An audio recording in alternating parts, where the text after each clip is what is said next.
আজকে আমরা কথা বলবো নিতম্বের ব্যথা বা বাটক পেইনের কিছু কারণ এবং এক্সারসাইজ প্ল্যান নিয়ে। আসসালামু আলাইকুম, আমি ইফতাখার ইসলাম পাঠান, এক্স লেকচারার ফিজিওথেরাপি ডিপার্টমেন্ট।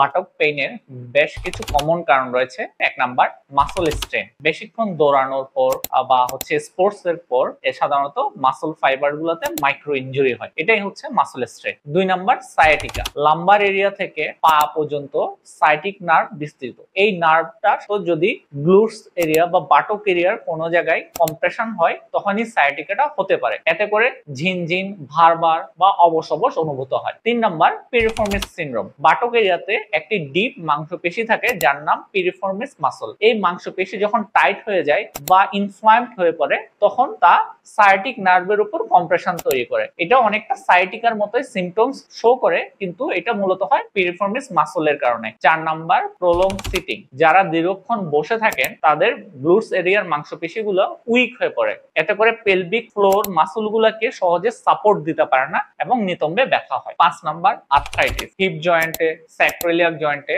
অথবা টেইলবোনেও যদি আর্থ্রাইটিস হয় তখনও নিতম্বে ব্যথা হতে পারে। এখন আমরা দেখব বাটক পেনের কিছু সহজ এক্সারসাইজ যেটা আমরা ঘরে বসেই করতে পারি। এক নাম্বার, পিরিফর্মিস মাসল স্ট্রেচিং। এই এক্সারসাইজ করার জন্য আমরা প্রথমে শুভ, ধরা যাক আমার ডান পায়ের বাটকে পেইন। আমরা ডান পায়ের পিরিফর্মিস মাসল স্ট্রেচিং করার জন্য পাটিকে বাম পায়ের উপর রাখবো। তারপর আমরা বাম পাটাকে আস্তে আস্তে ভাঁজ করে বুকের কাছে নেওয়ার চেষ্টা করব। এভাবে নিয়ে 10 সেকেন্ড পর্যন্ত হোল্ড করে রাখবো। তারপর আবার আস্তে আস্তে ছেড়ে দেব। আবার এভাবে নিয়ে বুকের কাছে নিয়ে 10 সেকেন্ড পর্যন্ত হোল্ড করে রাখবো। এতে করে আমার পিরিফর্মিস মাসলে স্ট্রেস পড়বে, সায়াটিক নার্ভটা ফ্রি হয়ে যাবে। দুই নাম্বার, গ্লুটিয়াস মাসল স্ট্রেচিং। এই এক্সারসাইজ করার জন্য আমরা এই পজিশনে থাকবো। এই পজিশন থেকে আস্তে আস্তে পিছনের দিকে যাব এবং যতদূর পরে ঝুঁকে পড়বো। 10 সেকেন্ড পর্যন্ত হোল্ড করব।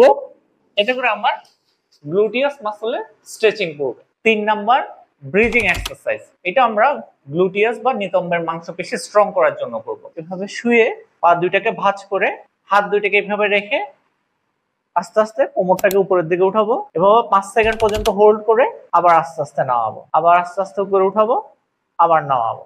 চার নাম্বার, হাফ স্কোয়াট এক্সারসাইজ। এই স্কোয়াট এক্সারসাইজটা করবো আমরা হচ্ছে গ্লুটস এর জন্য। অনেক ধরনের স্কোয়াট এক্সারসাইজ রয়েছে, তার মধ্যে হাফ স্কোয়াটটা বেশি ইফেক্টিভ। এক্সারসাইজ করার জন্য আমরা পা দুইটাকে এই পজিশনে রাখবো, তারপর দুই হাত দিয়ে ধরে আস্তে আস্তে গ্লুটসটা পিছনের দিকে নিব। তারপর আবার এভাবে উপরে উঠবো, আবার হাফ এভাবে, তারপর উপরে এভাবে ধরে আস্তে আস্তে পিছনের দিকে।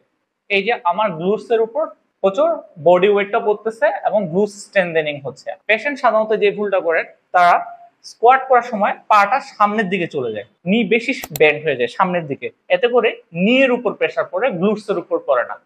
এই জন্য আমরা করার সময় গ্লুটসটাকে পিছনের দিকে পুশ করে নিটা যতটা সম্ভব স্ট্রেট রাখবো। কিছুটা সামনে যেতে পারে কিন্তু যতটা সম্ভব স্ট্রেট, আবার সোজা। 5 number, side leg raise exercise. এই এক্সারসাইজ করার জন্য আমরা প্রথমে এভাবে শুয়ে পাটাকে আস্তে আস্তে উপরের দিকে উঠাবো।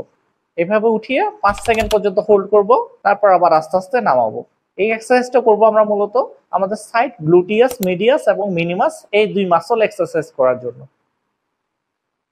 ঘরে বসে এই এক্সারসাইজ গুলো নিয়মিত করলে বাটক পেন অনেকটাই কমে যাবে। আপনাদের কোনো কিছু জানার থাকলে কমেন্টে জানান, পরবর্তীতে দেখাবে অন্য কোনো ভিডিওতে। সে পর্যন্ত ভালো থাকুন, সুস্থ থাকুন। আসসালামু আলাইকুম।